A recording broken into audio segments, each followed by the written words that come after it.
Hello guys, જય શ્રી કૃષ્ણ. કેમ છો બધા? આજે અમે લેડીઝ લોકોએ એક પ્લાન વિચાર્યો છે કે આજનું ડિનર જેન્ટ્સ બનાવશે અને અમે લોકો એન્જોય કરશું.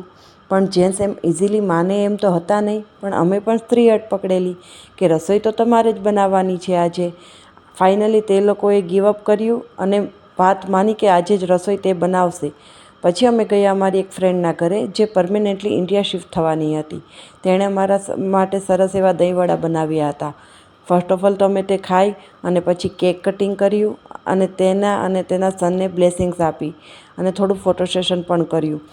આમ તો જેન્ટ્સ રસોઈ બનાવતા હતા એટલે અમે સાવ ફ્રી જ હતા, તો ટાઈમનો સદુપયોગ કરી અને અમે રીલ્સ બનાવી અને થોડું ફોટો સેશન પણ કર્યું. પણ અમારો જીવ તો બાજુમાં જ હતો કે તે લોકો શું બનાવે છે.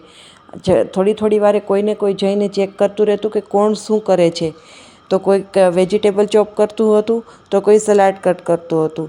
એ લોકોને આમ જોઈને અમને બધાને ખૂબ મજા આવતી હતી, કારણ કે તે લોકો અમને 5 સ્ટાર હોટલમાં ભલે જમાડે, પણ આજે તેના હાથનો જમવાનો સ્વાદ અમને મળવાનો હતો, જે ક્યારેય નહોતો મળ્યો. અને અમારા માટે તે બહુ સ્પેશિયલ હતું.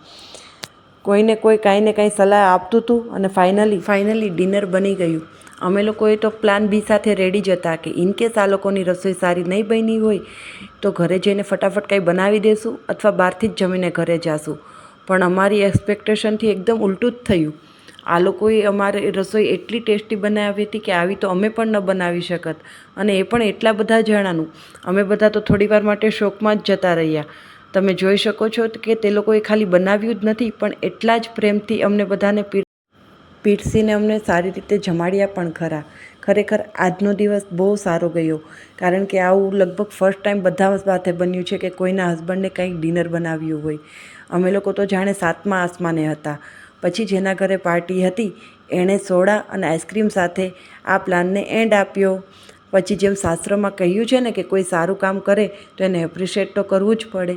એટલે અમે અમારા એ ગેંગ લીડરને મોકલી કે જા તું બધાને પ્રોત્સાહન આપ, જેથી આ લોકો ફરી આવું કંઈક કાર્ય કરે અને આપણે એન્જોય કરી શકીએ. જો આજનો મારો વ્લોગ ગમ્યો હોય તો મારી ચેનલને લાઇક, શેર અને સબસ્ક્રાઈબ કરો. Thank you.